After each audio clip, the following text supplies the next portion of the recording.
Okay, this is a 1960 Maserati 3500 GT engine.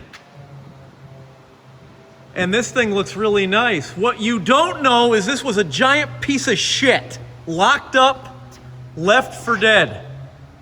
And now, it's a usable, polluting monster.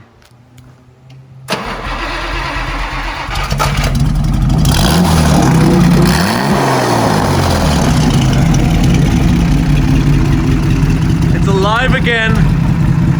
It makes everybody smile. It makes the thunder shake. It makes the earth shake. And it's got a noisy bell. Pay no attention to that.